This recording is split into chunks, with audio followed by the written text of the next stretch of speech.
안녕하세요. 승리한 상가족 여러분, 그리고 강성성경연구원 여러분, 오늘은 베드로후서 2장 12절에서 16절 말씀을 거짓 선지자들의 행위의 3대 특징은 무엇인가 라는 제목으로 함께 살펴보도록 하겠습니다.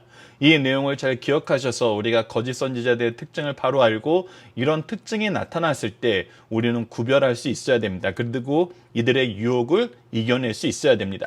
자, 12절 말씀을 봅시다. 그러나 이 사람은 이라고 얘기하면서 이 거짓 선지자들에 대해서 계속해서 이어나가고 있습니다. 본래 잡혀 죽기 위해서 난 이성 없는 짐승 같아서 라고 얘기하면서 그들의 첫 번째 특징이 무엇이냐면 바로 이성 없는 짐승 같다는 것입니다. 이 이성 없는 짐승들의 특징이 무엇이냐면 본래 잡혀 죽기 위해서 난 이성 없는 짐승이라고 그랬어요.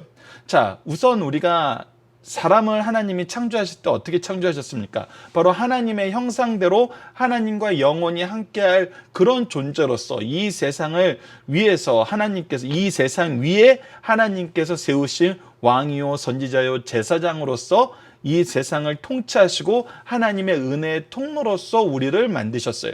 그래서 우리는 사실은 죽지 않을 존재로 하나님이 계획하시고 창조하셨다는 것입니다. 근데 우리가 어떻게 해서 죽게 되었어요? 바로 죄로 인해서 죽게 되었어요. 이 죄를 통해서 우리가 죄로 인하여 우리는 전적인 무능력한 상태, 완전한 타락 상태에 놓이게 됐어요. 그래서 우리의 하는 모든 것이 죽음을 위해서 달려가는 죄를 계속 생성할 뿐이었어요. 그런데 우리가 그리스도로 말미암아 구원의 은혜에 동참하게 되고 살 수 있는 생명을 얻을 수 있는 그 길을, 그 은혜를, 그 능력을, 그 사랑을 우리에게 허락해 주셨어요. 근데 우리가 어떻게 사는 거예요? 거짓 선지자들은 어떻게 사는 거예요?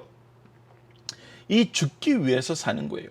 하나님의 생명을 거부하고 자신들의 욕구를 위해서 이성 없는 존재들처럼, 지성 없는 존재들처럼, 분별력 없는 존재들처럼 그들은 계속 죄를 지으면서 죽음으로 달려간다는 것입니다. 그래서 그들은 어떤 삶을 사냐면 알지 못하는 것을 비방해요. 그들은 자기가 알지 못하는 것은 다 거절해요. 지혜를 얻으려고 하지 않아요. 하나님의 은혜를 받으려고 그러지 않아요. 하나님의 뜻을 찾으려고 하지 않아요. 오히려 모든 것을 비방하고 모든 것을 공격하고 그것들을 물리치는데 자신의 삶을 삽니다. 그래서 그들은 멸망 가운데서 멸망당하는 삶을 삽니다. 더 나아가서 어떻게 해요? 그들은 불의의 값으로 불의를 당해요. 즉 이것은 무슨 뜻이냐면 자기한테 악을 행한 거에 대해서 반드시 악으로 갚는다는 거예요. 이거는 굉장히 위험한 것인데 이들은 이것을 당연하게 여겨요. 이것을 우리가 주의해야 된다는 것입니다. 그리고 그들의 두 번째 특징은 바로 탐욕이라는 거예요. 자기가 원하는 대로 산다는 것입니다.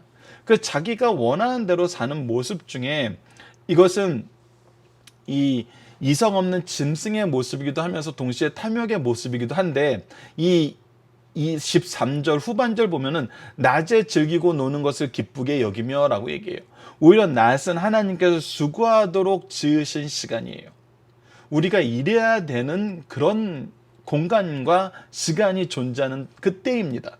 그런데 이것을 어떻게 해요? 이때 즐기고 노는 것을 기쁘게 여겨요. 이것은 잘못된 것이란 겁니다. 정과 흠이라는 거예요. 이것을 우리가 구분할 수 있어야 돼요. 성실하지 않은 거, 주어진 시간에 일하지 않는 거, 주어진 시간에 일하지 않는 것이 더 지혜롭다고 여기는 거, 그것을 자랑하는 거, 그것은 잘못된 것이란 겁니다. 너희와 함께 연애할 때 그들의 속임수로 즐기고 놀며, 분명히 보십시오. 그들은 누군가와 함께 할 때 항상 그들을 속이고 그 안에서 즐거움을 찾아요. 잘못된 방법으로 자기의 욕구를 채우고 자기의 생각을 채우고 자기의 기쁨을 잡는다는 것입니다. 그래서 그들의 특징이 바로 14절인데 음심이 가득한 눈. 이들은 항상 성적 타락을 가져와요. 범죄하기를 그치지 아니하고 오히려 그래서 이들이 잘못한 것을 계획하면은 반드시 실행으로 빨리 달려가는, 악으로 빨리 달려가는, 악한 것을 더욱더 열심히 하는 그런 열심을 보여요. 그래서 이 사람들이 누구를 타겟으로 잡냐면 굳세지 못한 영혼들을 유혹하여서 그들을 가지고 장난치면서 그들을 가지고 자기의 이익을, 자기의 탐심을 채우면서 산다는 것입니다. 그래서 그들을 유혹하여 탐욕에 연단된 마음을 가진 자들이란 거예요. 탐욕을 위해서 사는 자들이란 거예요. 그들을 뭐라고 불러요? 저주의 자식들이라고 부릅니다. 그래서 첫 번째 이들의 특징이 뭐냐면 바로 이성 없는 짐승들처럼 본능적으로 사는 것이고, 두 번째는 탐욕으로 사는 거예요. 욕심으로 사는 거예요. 그리고 세 번째가 15절에서 16절에 나타나는 것입니다. 그것이 뭐냐면 바로 불의의 싹을 사랑한다는 것입니다. 수고하여서 얻는 것을 생각하지 않고 오히려 불의로라도 내가 더 얻는 것이라면, 나를 채우는 것이라면, 내 욕심을 만족시키는 것이라면, 더 나아가서 내 욕심보다 더 많은 것을 준다면은 그것이 불이라도 나는 기꺼이 사랑한다는 것입니다. 그 대표적인 인물이 바로 부올의 아들 발람입니다. 이스라엘 민족을 저주하라 그랬을 때 그가 자기의 이익을 위해서 이 저주를 하러 가요. 하나님께서 하지 말라 그랬는데도 해요. 그러자 어떻게 했어요? 바로 당나귀가 하나님의 뜻을 전함으로써 이 일을 막았어요. 자, 그것이 15절 16절에 나타납니다. 그들은 바른 길을 떠나 미혹되어, 분명히 나타난다. 미혹되어 자기를 유혹하는 그 유혹에 넘어가는 거예요. 왜? 내가 원하는 것을 채워주니까. 그렇기 때문에 이것이 불의한 일이라도 하게 되는 거예요. 부올의 아들 발람의 길을 따르는도다. 그는 불의의 싹을 사랑하다가 자기의 불법으로 말미암아 책망을 받되, 어떻게 책망을 받았어요? 말하지 못하는 나귀가 사람의 소리로 말하여 이 선지자의 미친 행동이라고 했어요. 미친 행동. 절대로 해서는 안 되는 행동이에요. 하나님의 뜻하고 상반되는 것을 한다는 것은 하나님의 선지자라고 불릴 수 없는 존재가 된 거예요. 근데 이 발람은 이렇게 한번 제재를 받고 나서도 어떻게 해요? 또다시 이스라엘 민족을 넘어뜨릴 유혹과 괴계를 가지고 이스라엘 민족을 죄악으로 끌어들입니다. 우리가 이것을 보면서 주의해야 됩니다. 거짓 선지자들의 3대 특징 다시 한번 봅시다. 그들은 이성 없는 본능에 의해서 살아요. 두 번째, 그들은 탐욕에 의해서 살아요. 그리고 그들은 불의의 싹을 사랑해요. 이것을 기억하면서 우리가 이런 모습이 나타날 때 회개해야 되고, 이런 모습이 나타난 지도자들은, 유혹자들은, 그들은 지도자라고 불릴 존재가 아니죠. 이렇게 유혹하는 자들은 우리가 반드시 멀리해야 됩니다. 자, 본문 묵상입니다. 거짓 선지자들은 왜 비방을 즐기나요? 그들은 이성 없는 짐승 같아서 자기가 원하는 것을 하기 위해서 비방해요. 이거 정말 힘든 거예요. 현대 사회에서 참 인터넷 문화에서 이런 비방 문화가 많아지는데, 이것은 뭐 이성으로 설득할 수가 없는 비방들이에요. 자기와 다르면 무조건 비방하는 거예요. 공격하는 거예요. 자기 이익을 위해서는 언제든지 공격하면서 살아도 괜찮다고 생각하는 사람들이에요. 자, 두 번째, 거짓 선지자들은 왜 속이기 즐거워합니까? 그들의 탐욕을 위해서요. 그들이 불의의 자기를 채우기 위해서 그런 거예요. 그리고 이것이 자기네들에게 즐겁기 때문이에요. 그러니까 이들은 속여서 무엇하길 원하냐면, 내가 수고하여서 하나님께서 주시는 열매로 맺는 삶을 즐거워하는 것이 아니라 수고하지 않고 낮에 즐기고 노는 것을 기뻐하기 때문이에요. 그 일을 위해서는 속여야 돼요. 내가 수고하지 않고 즐기기 위해서는 남의 것을 뺏는 거예요. 자, 세 번째, 거짓 선지자들은 왜 유혹하길 즐거워합니까? 우리를 넘어뜨려서 자기의 탐욕을 채우고, 자기의 음심을 채우고, 자기의 범죄의 수단을 늘리기 위해서죠. 네 번째, 거짓 선지자들은 결국 무엇을 사랑하는 자들입니까? 불의의 싹을 사랑하는 자들입니다. 이것을 보고 우리가 무엇을 해야 되는지, 무엇을 구별해야 되는지 다시 한번 정리해보는 시간이 되었으면 합니다. 자, 본문의 중심 사상입니다. 우리는 베드로후서 2장에서 이단에 대한 말씀을 살펴보면서 이단들의 기본적 특징이 무엇이며 그것들에 대한 하나님의 심판이 얼마나 확실한가를 말씀해 주고 있어요. 그리고 이단들의 행위 가운데 보편적으로 언제 어디서나 볼 수 있는 행위들을 열거하고 있고, 그리고 그들의 허위적인 선전이 무엇인가를 밝히고 거짓됨을 분명히 보여주고 있습니다. 우리는 지난 시간 거짓 선지자들에 대해 하나님의 심판의 의지가 얼마나 분명한지 확인했어요. 타락한 천사와 노아 시대와 소돔과 고모라를 통해서 분명히 봤어요. 그 행위 가운데 첫 번째 교만과 범죄의 대담성을 살펴봤습니다.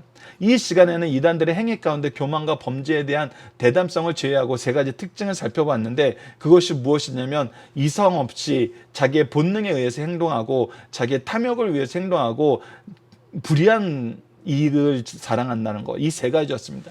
우리는 말씀에 들어가기 전에 주님께서 재림을 예언하실 때 마태복음 24장 말씀에 나타났던 그 내용이에요. 말세에 거짓 선지자가 나타나 어떻게 백성들을 유혹한 것인가를 예언하셨던 이 말씀을 봅시다. 주님께서 재림하실 때 나타날 두 큰 징조로 거짓 지도자가 나타나며 난리와 난리의 소문이 계속될 것을 말씀하셨어요. 그 중에 거짓 선지자들은 말세에 나타난 성도들을 미혹하는 것이 이 거짓 지도자, 거짓 선지자, 거짓 선생들의 특징이에요. 그래야 그리스도를 대신하여 그 영광을 가르쳐요. 예수 그리스도께서 받으셔야 되는 영광, 하나님이 받으셔야 되는 영광을 자기 것으로 만들어요. 그래서 우리가 어제 말씀에서 살펴봤듯이 이들은 무엇하기를 즐거워하냐면 예수 그리스도를 따르는 제자들을 양육하기를 즐거워하는 것이 아니라 자기를 따르는, 자기를 추종하는 자들을 만들길 원해요. 그래서 누가 내 편이 될까? 누가 내 말 잘 듣는 사람이 될까? 항상 이걸 생각해요. 안타까운 일입니다. 교회 안에서 이런 일이 발생하고 이런 자들이 지도자가 된다는 건 참으로 안타까운 일이에요. 자, 계속해서 봅시다. 이들은 예수 이름으로 왔으나 예수를 전하지 않고 성경 말씀을 전하지 않고 자기 사상과 경험을 전해요. 조심해야 됩니다. 우리가 설교할 때, 말씀을 가르칠 때 하나님의 말씀을 전하는 것보다 자기 사상과 경험을 전할 때는 결국 자기를 추종하게 만드는 거예요. 자기를 돋보여서 자기를 바라보게 만드는 거예요. 조심해야 됩니다. 예수 이름을 말하나 신자에게는 예수님을 향하여 예수님을 붙잡게 하지 않고 자기를 향하게 하고 자기를 붙잡게 해요. 그러나 신실한 충성된 종들은 언제나 주인의 일을 하고도 주인 앞에서는 무익한 조용함을 고백할 수밖에 없습니다. 고백합니다. 그리고 자기 주장을 포기하고 그리스도에게만 향하는 삶을 살게 된다는 것입니다. 자, 오늘 중심 사상을 통해서 다시 한번 이 세 가지를 정리해 봅시다. 거짓 선생들의 삶을 한마디로 표현하면 이성적 삶을 살지 못하고 동물처럼 본능의 지배를 받고 살고 있다는 것입니다.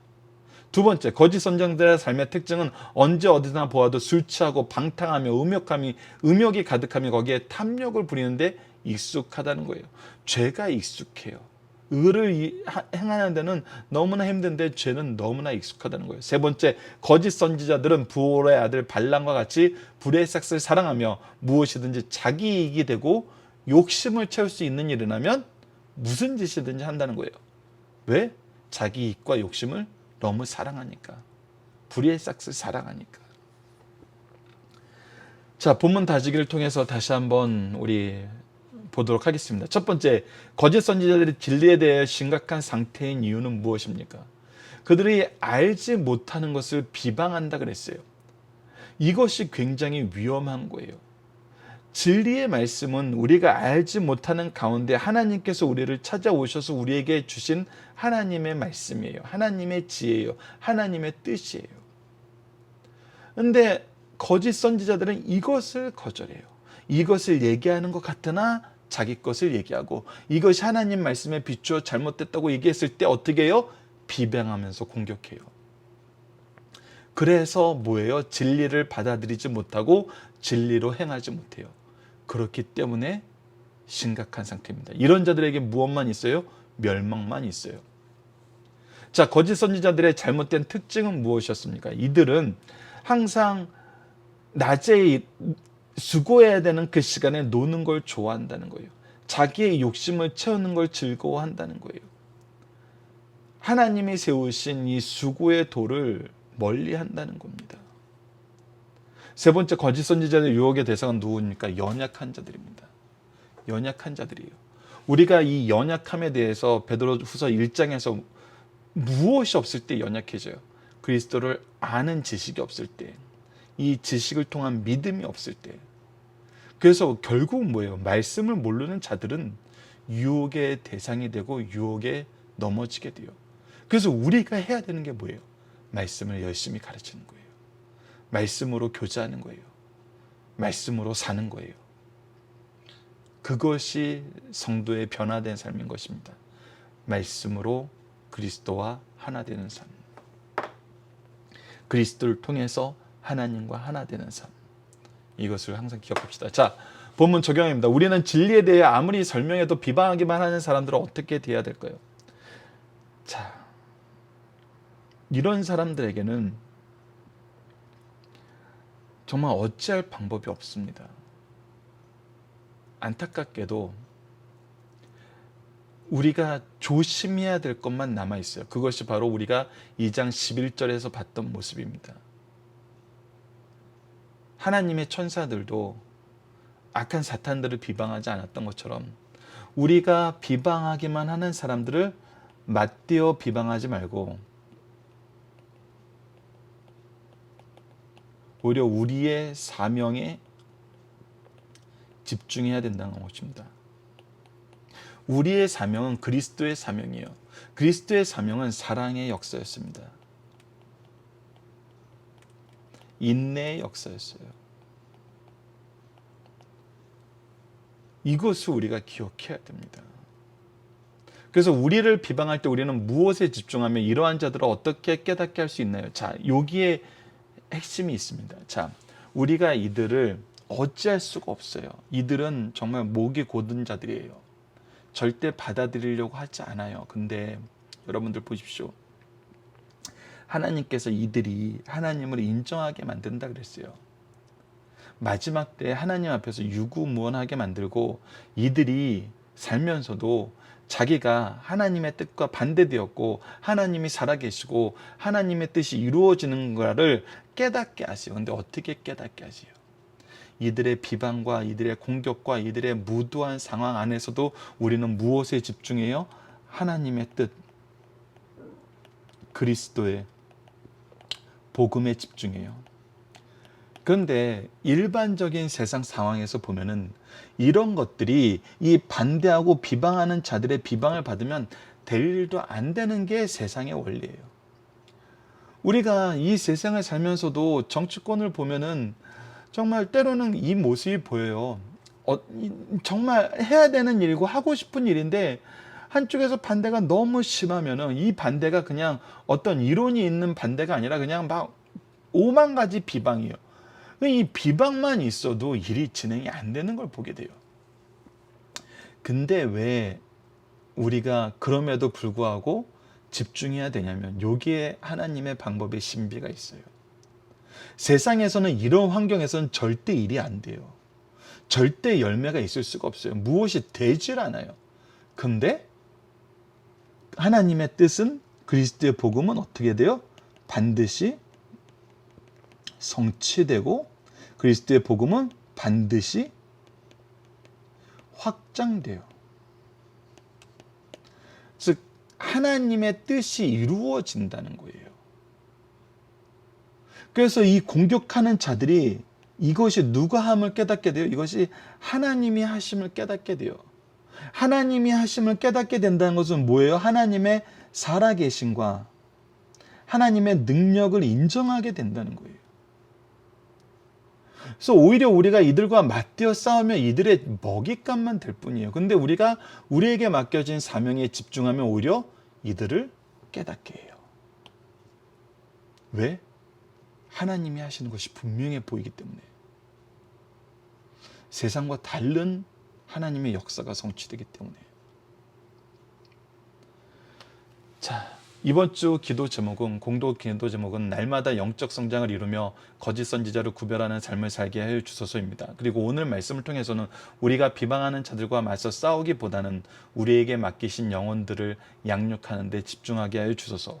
그리고 세상이 혹은 거짓 선지자들이 깨닫게 되는 것은 하나님의 역사하심 속에서 열매로 드러남을 기억하며 잠잠히 하나님의 통치를 의지하면서 충성스럽게 하나님께 충성하고 그리스도의 사역에 성령의 인도하심에 충성하여 그리스도의 삶을 따르게 하여 주소서라고 기도하는 우리 승리한산 가족 여러분들, 강성성경 연구원 여러분들 되었으면 합니다.